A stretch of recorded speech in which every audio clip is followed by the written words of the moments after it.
நேயர்கள் அனைவருக்கும் அன்பார்ந்த வணக்கங்கள். நான் உங்கள் வாழ்க வளமுடன் ஜோதிடர் ஸ்ரீ குரு சுந்தர வடிவேல்.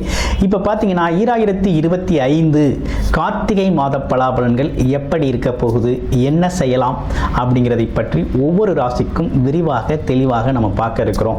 அந்த வகையில் இப்போ கார்த்திகை மாதம் அப்படின்னாலே மிகப்பெரிய சிறப்பு வாய்ந்த மாதம் கார்த்திகை மாதம். ஏன்னா சூரிய பகவான் பார்த்தீங்கன்னா காலச்சக்கரத்தின் 8ஆம் இடத்துல இருந்து அருள்பளிக்கக்கூடிய ஒரு அற்புதமான மாதமாக இந்த மாதம் அப்படிங்கிறது அமைஞ்சிருக்குது. அதுலேயும் மிக மிக சிறப்பு அப்படின்னு எடுத்துக்கிட்டோம்னா திருவண்ணாமலை தீபம். கார்த்திகை மாதம்னால எல்லாருக்குமே ஞாபகத்துக்கு வரக்கூடியது தீபம் தான். அப்போ திருவண்ணாமலை தீபம் அப்படிங்கிறது அது ஒரு பக்கம் இருந்தாலும் பரணி தீபம் அப்படிங்கிறது நம்ம வீட்டில் ஏற்றுறது உண்டு.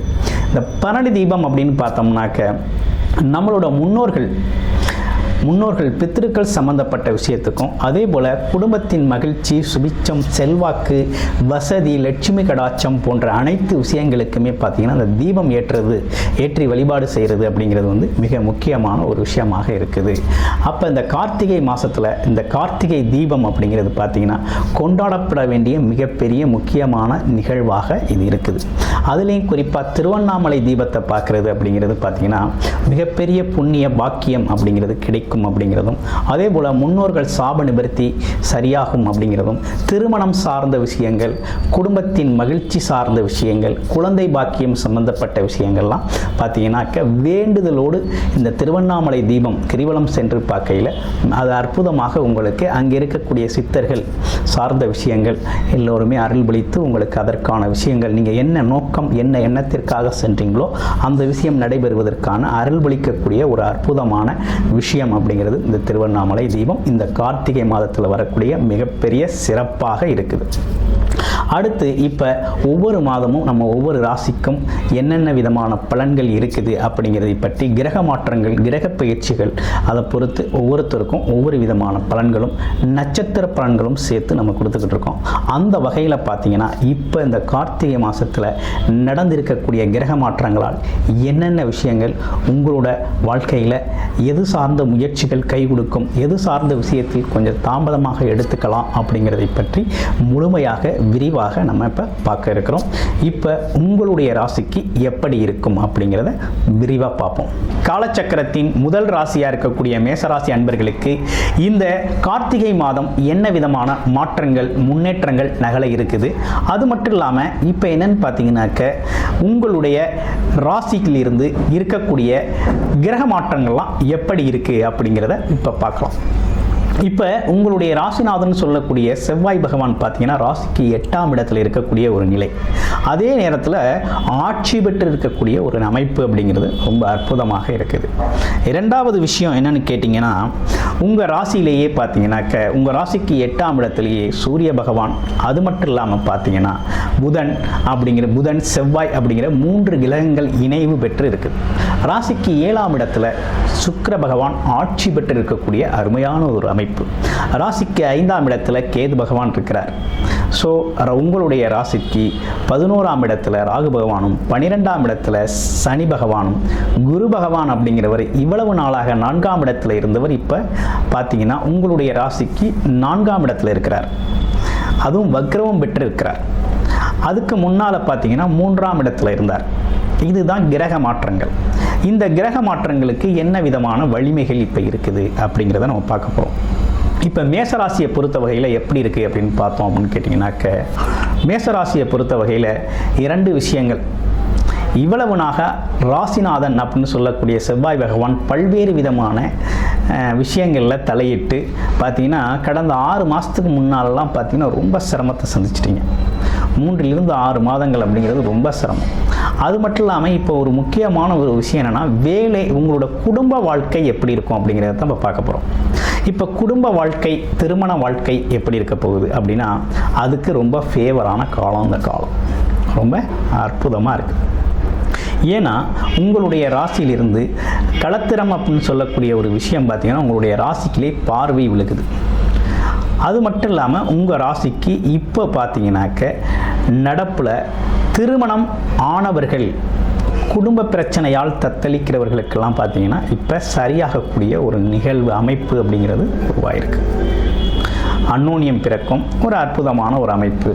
குடும்ப பிரச்சனைகள் எல்லாமே ஒரு குடும்பம், கணவன் மனைவி பிரச்சனை இதெல்லாம் சரியாகி ஒரு அமைதியான சூழ்நிலை உருவாகக்கூடிய அமைப்பு. ரெண்டாவது, திருமணத்திற்காக வெயிட் பண்ணிக்கிட்டு இருந்தவங்க, நீண்ட நாள் திருமணம் நடக்கலை அப்படிங்கிறவங்க எல்லோருக்குமே பார்த்தீங்கன்னா இப்போ திருமணம் வாய்ப்புகள் கைகூடி வரக்கூடிய அற்புதமான நேரமாக இந்த நேரம் அப்படிங்கிறது இருக்குது. திருமண வாய்ப்பு கைகூடி வரக்கூடிய ஒரு அற்புதமான நேரம் இந்த நேரம். ஸோ திருமண வாழ்க்கை அப்படிங்கிறது திருமணம் சார்ந்த விஷயங்களும், குடும்ப வாழ்க்கை, குடும்ப பிரச்சனைகள் சம்பந்தப்பட்ட விஷயங்களும் சரியாகக்கூடிய ஒரு அமைப்பாக இந்த காலம் இருக்குது. மகிழ்ச்சியாக இருக்க வேண்டிய தருணமாக இருக்குது. அது மட்டும் இல்லாமல் மனைவி கணவனுக்கோ, கணவன் மனைவிக்கோ ஏதோ ஒரு வகையில் இந்த காலகட்டத்தில் உதவிகரமாக இருக்கக்கூடிய அமைப்பு அப்படிங்கிறது இருக்குது. அதே போல் பார்ட்னர் அப்படிங்கிற ஒரு அமைப்பு பார்த்தீங்கன்னாக்க இந்த காலகட்டத்தில் தொழில் ரீதியான பார்ட்னர்ஸ் எல்லாம் இப்போ செட் ஆகிடுவாங்க. இவ்வளவு நாளாக கொஞ்சம் கருத்து வேறுபாடு, முரண்பட்ட வேறுபாடுகள் இருந்தாலும் இப்போ பார்த்தீங்கன்னாக்க ரொம்ப இலகுவாக செட் ஆகிடுவாங்க. அந்த கருத்து வேறுபாடுகள் நீங்கிடும். இது ஒரு விஷயம். அடுத்து, வேலை, தொழில், வருமானத்தை பற்றி சொல்லுங்கள் அப்படிங்கிறது தான் மெயின் பாயிண்ட்டு. இப்போ என்னன்னா, மேசராசியை பொறுத்த வகையில் வேலை, தொழில், வருமானம் அப்படிங்கிறது பார்த்தீங்கன்னா ஒன்றும் பெரிய பிரச்சனை அப்படின்னு சொல்கிற மாதிரி இல்லை.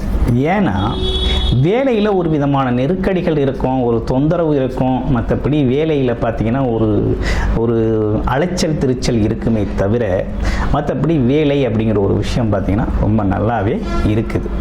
அதனால் தாராளமாக நீங்கள் அடுத்தடுத்த முயற்சிகளை செய்யுங்க. வேலை இல்லாதவர்களுக்கு கண்டிப்பாக வேலை கிடைக்கும்.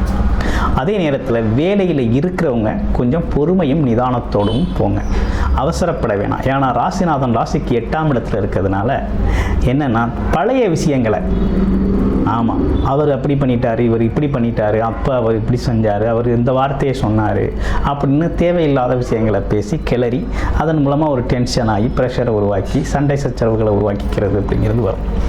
அதனால் கொஞ்சம் பொறுமையும் நிதானமாக போகிறது அப்படிங்கிறது நல்லது. சரி, தொழில் செய்கிறவங்களுக்கெல்லாம் லாபம் இருக்குமா அப்படின்னா உறுதியாக தொழில் வளர்ச்சி, தொழில் செய்கிறவங்க அனைவருக்குமே நல்ல லாபம், நல்ல முன்னேற்றம் கிடைக்கக்கூடிய ஒரு அற்புதமான காலகட்டமாக இந்த காலகட்டம் இருக்குது. ஏன்னா குரு பார்வை ரொம்ப அம்சமாக இருக்குது. அதனால் தொழில் வளர்ச்சி அப்படிங்கிறது அதிகரிக்கும். அதே போல் லாபம் கிடைக்குமா அப்படின்னா கண்டிப்பாக லாபம் கிடைக்கும். அடுத்து இன்னொரு எல்லாரும் ஒருத்தவங்க கேட்குற கேள்வி என்னென்னா, சனி பகவான் பார்த்தீங்கன்னா சனி பகவான் ராசிக்கு 12ஆம் இடத்துல ஜனியா 7.5 சனி காலத்தில் இருக்கிறாரே, ஏதோறும் சிரமங்கள் உண்டா, விரயச்சனி விரயம் எதுவும் ஏற்படுமா அப்படிங்கிறது கேள்வி. இப்போ சனியோட பாதிப்பு உங்களுக்கு குறைஞ்சிருச்சு. ஏன்னா குருவின் பார்வை 4ஆம் இடத்துலேருந்து குருவின் பார்வைப்பட்டதால் பார்த்தீங்கன்னா இந்த 7.5 சனி அப்படிங்கிற ஒரு விஷயம், அதில் ஏற்பட்ட வீரியம், அதில் ஏற்பட்ட விஷயங்கள் பார்த்தீங்கன்னா குறைந்திருக்குது. குறையக்கூடிய ஒரு காலகட்டமாக இந்த காலகட்டம் இருக்குது.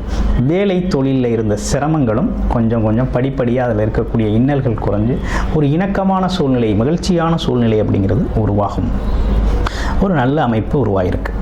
அடுத்து, அரசு படிக்கிற குழந்தைகளுக்கு அரசு வேலை சம்மந்தப்பட்ட முயற்சி பண்ணுறவங்க நல்லா முயற்சி பண்ணுங்கள், சூப்பராக நல்லா வரும். ரெண்டாவது, படிப்பு ரொம்ப நல்லா இருக்குது படிக்கிற குழந்தைகளுக்கு. சரி, வயதானவர்கள் மூத்தவர்கள்லாம் எப்படி இருக்குது அப்படின்னு பார்த்தீங்கன்னா உடல் ஆரோக்கியத்தில் மட்டும் கொஞ்சம் கவனம் எடுத்துக்கோங்க. ஏற்கனவே மருந்து மாத்திரை இந்த மாதிரி எதுவும் சாப்பிட்டுக்கிட்டு இருந்தீங்க அப்படின்னா அந்த காலகட்டத்தில் கொஞ்சம் நல்ல மாற்றம் தெரியும், முன்னேற்றம் தெரியும். அதில் ஒரு மாற்றம், முன்னேற்றம் தெரியும். உடல் ஆரோக்கியத்தில் ஒரு நல்ல மாற்றம் அப்படிங்கிறது தெரியும். ஓகேங்களா? அடுத்து, மனம் சார்ந்த தடுமாற்றம் அப்படிங்கிறது ரொம்ப நாளாக இருந்துச்சு இல்லையா? இப்போ அதெல்லாம் மாறிடும். ஒரு குழப்பம், ஒரு சூழ்நிலையெல்லாம் மாறி ஒரு நல்ல சூழ்நிலை அப்படிங்கிறது உருவாகக்கூடிய அமைப்பு இருக்குது. ஸோ இப்படிப்பட்ட அமைப்புகளோடு இருக்கக்கூடிய இந்த கார்த்திகை மாதம் அப்படிங்கிறது பார்த்தீங்கன்னாக்க இந்த காலகட்டத்தில் உங்களுடைய பிறப்பு ஜாதகத்தின் தசாபுத்தி நிலை எப்படி இருக்குது அப்படிங்கிறத பார்த்துக்கிட்டு செய்யுங்க. கிட்டத்தட்ட ஓவராலாக பார்த்தோம் அப்படின்னா இந்த கிரக மாற்றங்கள் அப்படிங்கிறது உங்களுக்கு சாதகமான சூழ்நிலையை கொடுக்குது.